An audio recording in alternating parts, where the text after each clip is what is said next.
Y'all, this is it. These are the final episodes I have left to watch of Jon and Kate Plus 8. I am still missing the special and an episode of season 2, but who even cares at this point? Hi, I'm Danny, and you can normally find me on this channel diving into TLC shows, Christian fundamentalism, and exposing family vloggers. If that sounds like something you're into, I'm excited to have you around. If you haven't watched all of my videos on seasons 1 through 5, as well as the previous videos on my missing episodes, feel free to go watch those first. Everything is included in the playlist. And as always, this might be a crazy life, but it's their life. It might be a crazy life, but it's our life.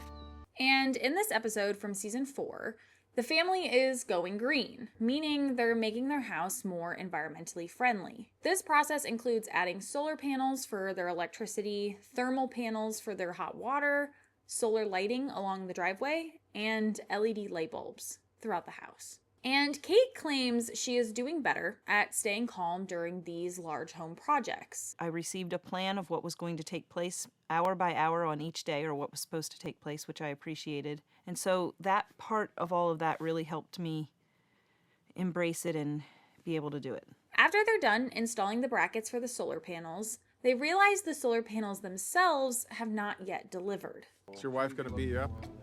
No, Or is she going to start with me? We don't tell her that there's no panels. We just say, hey, we're just working out here. Then the camera cuts to Kate standing and staring at them. And y'all, let me know if I'm completely wrong here, but she looks just like Grammy in Papa's Freezeria.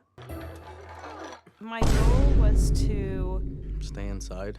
Yes, I decided I'd go in and bake and ignore everything. I genuinely think this could have been her best idea ever. Just stay away from everyone and make them some snacks. I also find it nuts that Kate was always on Jon for him supposedly being annoying during interviews. But Kate never seems to stop fiddling with her earrings. And they played outside all day those days because there were so many people to talk to and so much going on. And that's why I could bake in peace. See how it all worked out? I have a theory no one ever told Kate to stop fidgeting because the crew feared correcting her. But maybe that's a bit dramatic.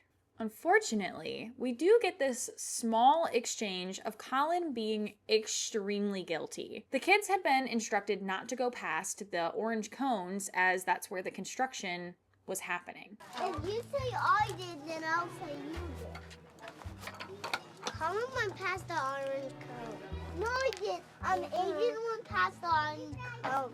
Nuh-uh. If you say I did, then I'll say you did is crazy work, but really encompasses the sibling experience. Aiden was being a snitch, and we can't have that. We also see this odd exchange between Kate and the contractor, Steve. Yes, I baked it to ignore what you were doing to my house. Don't say that. That's angry talk. I'm just kidding with you, you do realize. Yeah. I don't know why I found that odd, but it was. Steve is the one who has kept Kate in the loop about the schedule of the project since he knows things like this stress her out. So Kate saying that she's kidding when we know she wasn't and using "you do realize" was confusing. A moment so awkward to me that I had to overanalyze it. And then we have Jon's marvelous blank stare here as Kate talks about giving everyone her pumpkin bread. The best solution for that for men is just feed them. I mean, it's really easy. I love reducing men down to simple animal tendencies to show my appreciation for their hard work on my house. Okay, we need a Kate cleanser. I can sing for your love forever. This is the noise. I can sing for your love. I thought Leah singing her little song was adorable, but Kate's self-proclaimed mini-me had to walk over and call her annoying. We need a Maddie cleanser. Projects? I would rather have a root canal than have projects done. Did you know that? I'm starting to get the picture, yeah. Here is Kate's reaction to Jon trying to enthusiastically explain the energy they're saving because of these renovations. The earth is only going to last so long anyway, but yeah, it's a good idea. I'm just still into the cost. Also, this episode is literally about the benefits of going green, So there's multiple moments of Steve trying to educate the family on how solar panels work. Kate cannot seem to get over herself enough to be nice to him. To get the most efficient appliances that you can come across. Got So it. you got to keep the house nice and warm for the kids, and you got to keep it cool here in the summer because it gets brutally hot. Tired of holding that yet? No, it's pretty light. Just checking. At least she acknowledges it. Thank you for your hard It's going work. well. I do appreciate it. It's just more fun to mock you, to be honest. I could tell. We finally do get a happy moment as we get back into what Kate is best at: creative themes and gifts during a holiday. And this episode is during Valentine's Day. I decorated and made cards for the kids the night before. Little things. I did heart-shaped grilled cheese, I believe. Then, as if the earrings weren't already sending me over, Kate starts wiggling her bare feet at the camera. I see visions of spring and summer coming. Goodbye, children. With raising 8 children, Kate forgot how to talk to adults. I am dead serious. When I say stop, you will stop. Do you hear me? Kate is super annoying here, but the way the guys are just ignoring her is also not helping her to calm down. I'm so dead All serious. systems go. Then Steve takes the time to break down the cost of the panels, including the rebates and credits the buyer gets. He explains why this is a great decision for many homes. This is Kate's reply. You do realize they're going to edit most of what you said out. Oh, sorry. That's so mean. It's extremely mean. Well, Kate, they didn't. And I get that many people would call this a shtick and tell me I'm being too harsh towards Kate. But I just don't find anything she's saying to this man funny. She's basically a television influencer doing an ad read and making fun of the guy for doing his part. If that's her version of authentic, I don't like it. But the team was now done installing the solar panels and moved on to the thermal tubes. While they're trying to decide an aesthetic layout on the roof, Steve keeps pushing for Jon to talk to Kate and get her approval on placement. I'm not really sure why he was so pushy because Kate truly never pretended to care about this project. No, we'd like you to look at it. I'd like you to look at it. You don't care? Ooh. That's harsh. I do think it's cool that Jon hopped on the roof and installed the rods with them. Snow was coming, and we just kept on going and kept on going. I think I really am seeing the theme and why this episode is so hard to find. Steve reads Kate to filth with this statement. It's almost like the hardness covers the vulnerability. I knew that. When it comes out in the baking. I would be devastated and embarrassed if a complete stranger that has only been working on my house for 2 days saw me that way. Also, I did learn recently that some of these episodes were removed because the clips within them were allegedly used in court. Anyways, the solar projects are done, and they're on day 3, where they're building a picnic table from recycled wood from an old barn. But we let Maddie and Karis use the drills to put it together. It was fun. I'll help you hold it. Whoa, whoa, whoa. Okay. And while it's always great to include the kids, they got bored fast. Kara. Then all of the kids help install the solar driveway lights. You want to tighten this one up? Yeah. Nala helped too. Or, ruined it. Nala, come.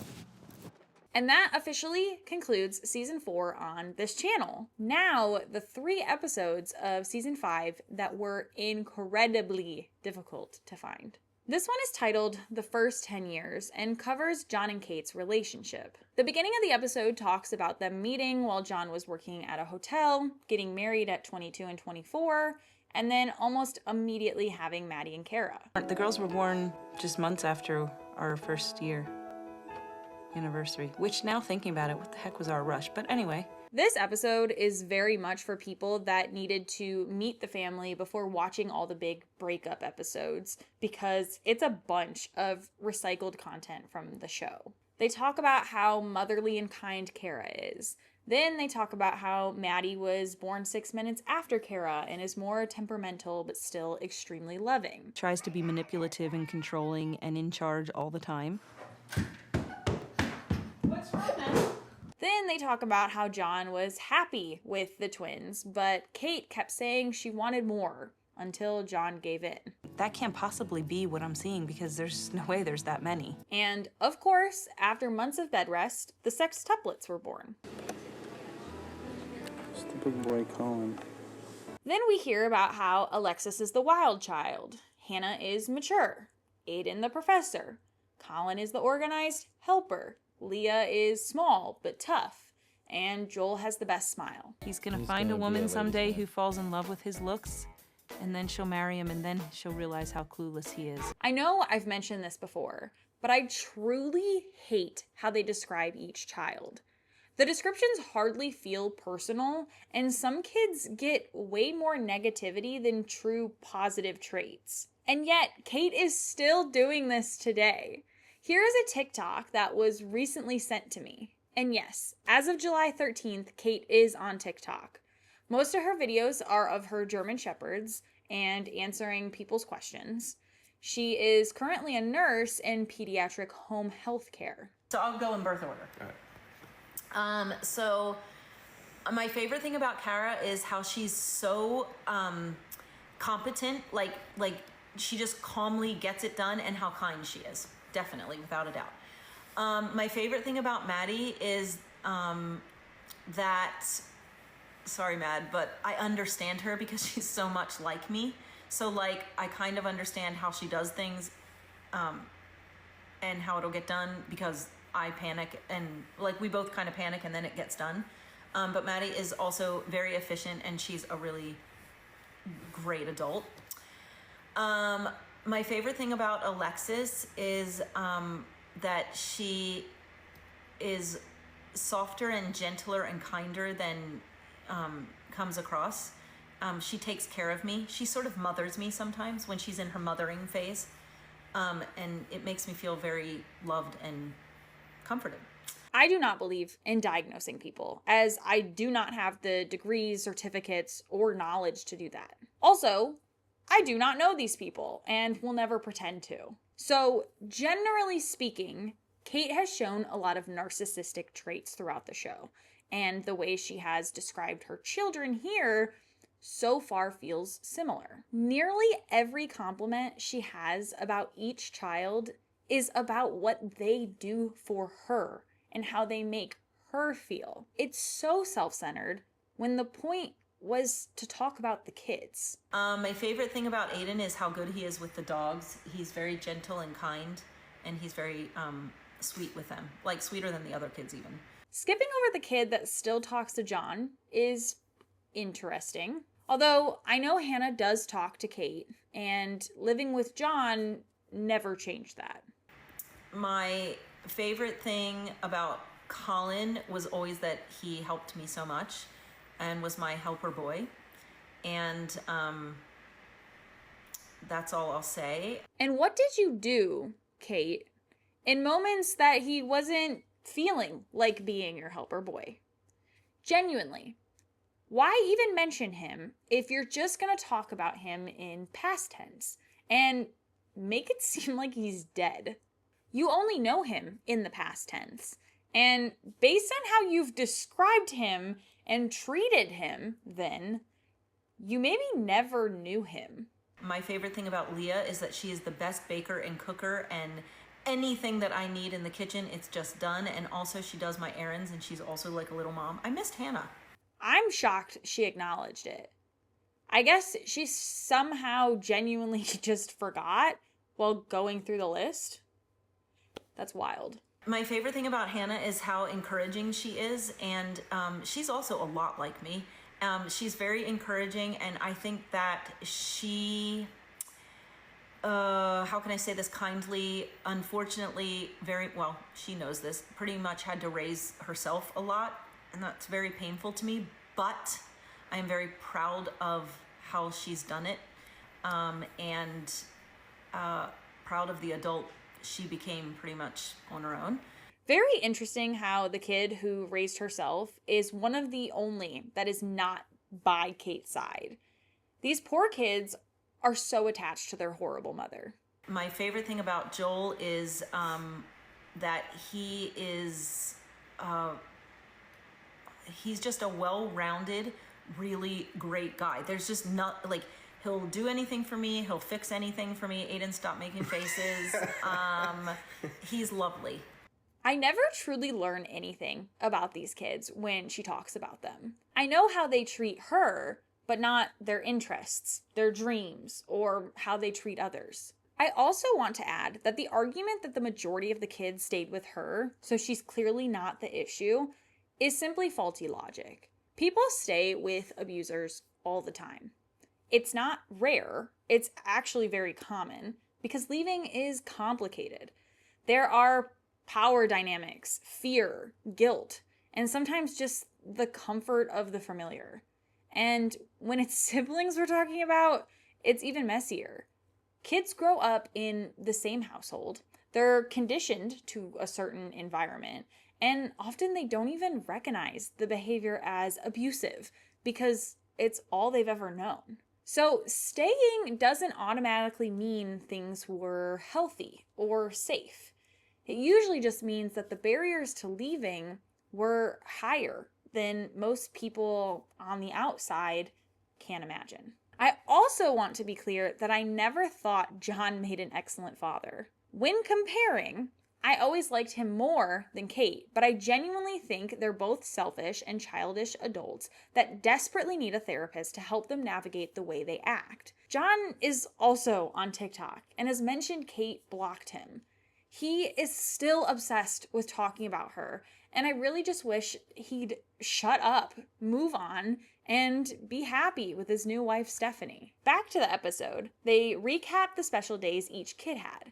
It is wild how they talk about how great this idea was, and then we only see each kid get one day.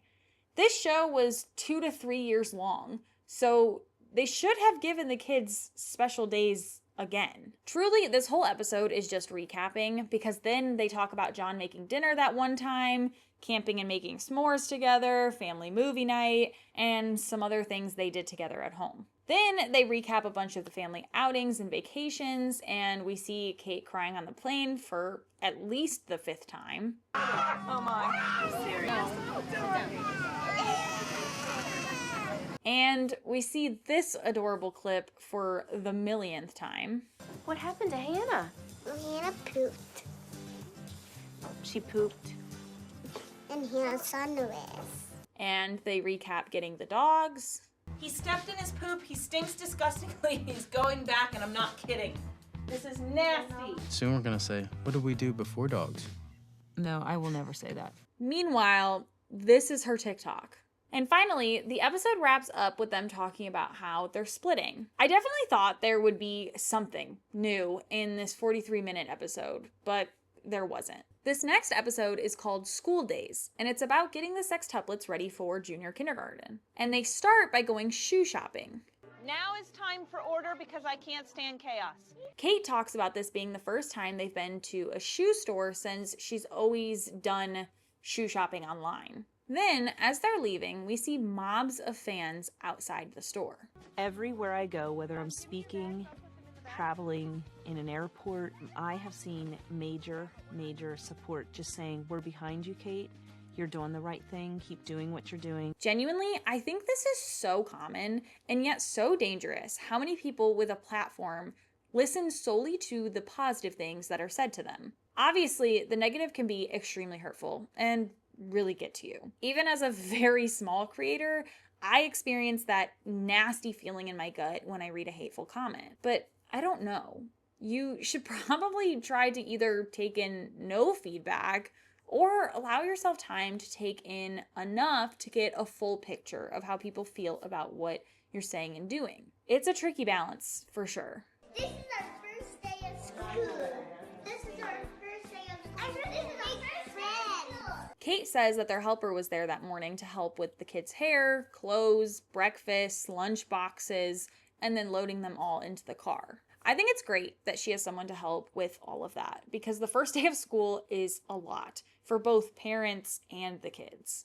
This is plain ridiculous. I've thought about this my whole life. And in case you're worried, Jon was there. He just showed up towards the end to surprise everyone. Even though we're getting divorced and we're not husband and wife, we're still mom and dad, and we're technically still a family. And I'm glad they finally got just a little bit better with privacy for the kids. We don't film any aspect of bus stop or school out of choice. That's the kids' place to be. And while the kids are gone, Kate goes to Maddie and Kara's room to grab their laundry. I don't even know the words quite to describe that room. I was completely beyond horrified. I mean, how many bags of trash did I get out of there? 6. Oh. We don't get to see the mess because cameras are no longer allowed in the kids' rooms. Thankfully, it seems the kids loved their first day of school. And that's the episode. Now, for the final episode of my Jon and Kate Plus 8 series. I cannot believe I'm saying that. This episode is called Kate, Her Story. So we get to learn a little more about her, and it starts with her saying she was one of 5 kids. I was the middle child, the forgotten middle child. How interesting to identify that way, and then still decide to have a bigger family where it was common for the kids to feel forgotten, as it was a 2-to-8 ratio of parent to kid. I'm famous for telling my mom growing up my whole life, Mom, 5 kids is way too many. There's just, you lose something in the details. Wow. I agree with Kate. Crazy moment. She then talks about how she infrequently talks to her parents and how she does not involve them in the kids' lives due to differing opinions. Who do you have on your side? A very, very small group of people. I always find people with small support groups skeptical, especially because her group seemed fairly large in season 1 and when she first brought the sextuplets home. However, I know Kate is not in a good place at this point, so a smaller, fully trustworthy group might make sense. And she also feels like she's been betrayed by people like her brother Kevin. To confirm things that he has no idea what he's talking about, that never happened, to cash in and to make money. Hurtful doesn't even cover it. That statement really didn't clear anything up, so I have to continue utilizing rumors and biased information to fill in the gap. Supposedly, Kate got upset at Kevin when he and Jody started sharing their concerns for the kids' safety. It is also rumored that they asked to be compensated for the time they were on the show. Based on that information, I have to side with Kevin and Jody. However, the true story will probably never be shared. Kate also admits to being too hard on Jon and potentially making him feel emasculated. To a degree, are they right? Yes, I was very hard on him, and I would never deny that. And yet, after everything that is currently happening with the divorce, she says she does not regret doing the show. I would go back and do it again.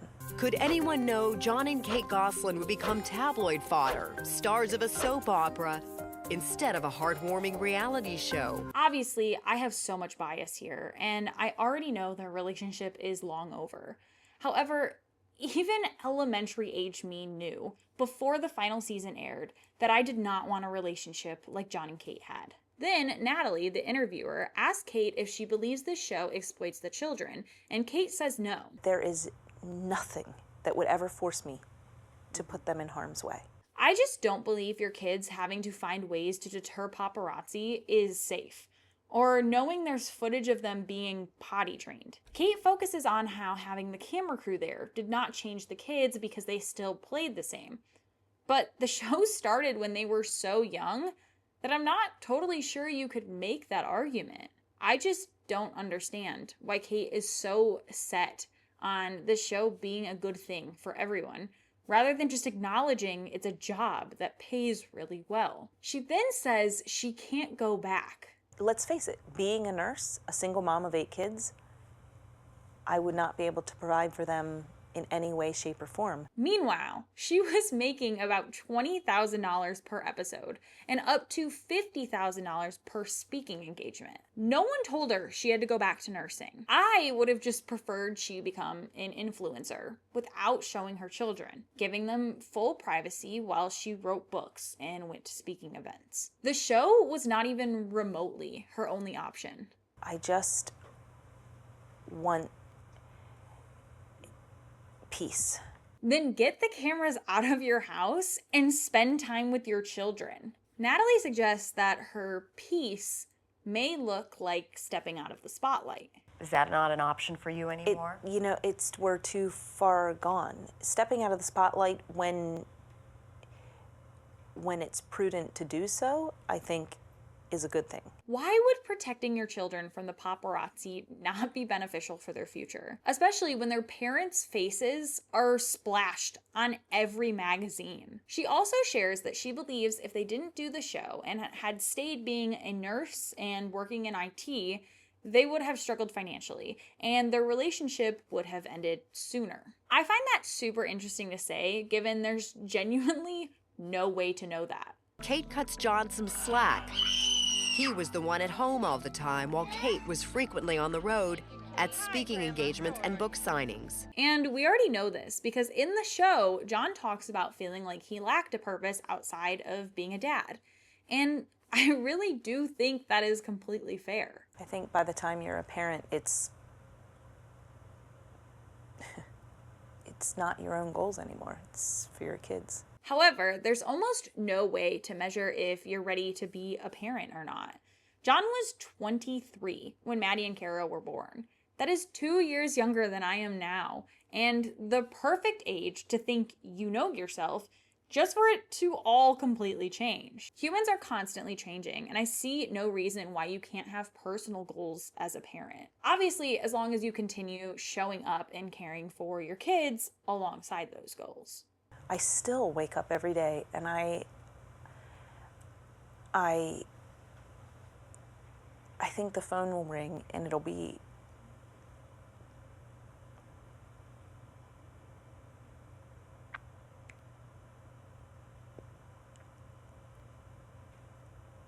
the old Jon. All right, what is going on? Natalie does not let up on Kate as she begins showing her tabloid covers. The mom to monster thing, I did hear of that title, and I have to say that was one of the top 2 most hurtful.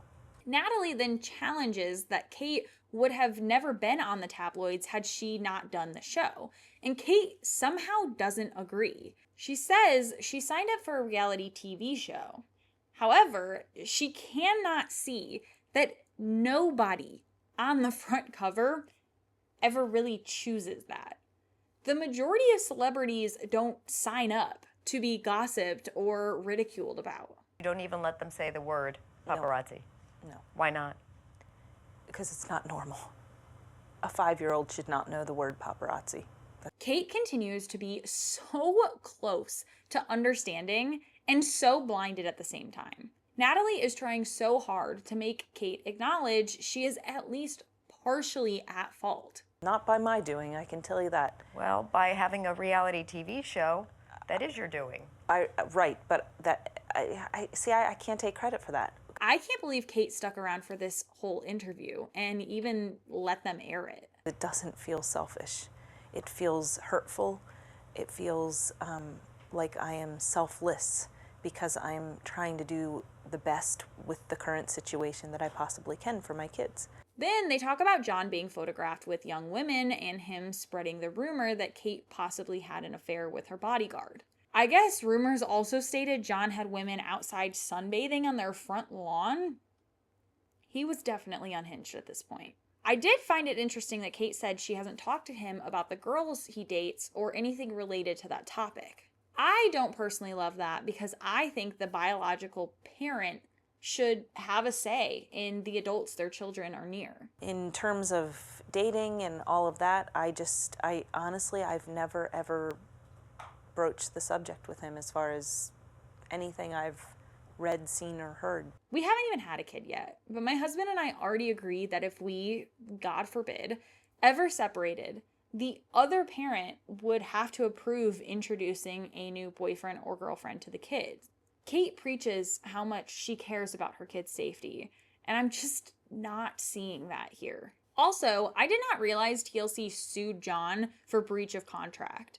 They reached a settlement, however, the details were confidential. So now, I hop on my soapbox to once again rant about TLC. TLC might be the most unethical network out there. They don't just exploit people's struggles for entertainment, they platform some truly awful, abusive figures and act shocked when it blows up. But they already knew. They profit off of the controversy, drag things out for ratings, and only cut ties when the backlash gets too big. At the end of the day, TLC isn't the learning channel. It's let's cash in channel, profiting off of trauma while giving bad people a national stage. I'm tired of it, but Kate won't stop, and as we know, creates a whole new show on TLC shortly after this interview.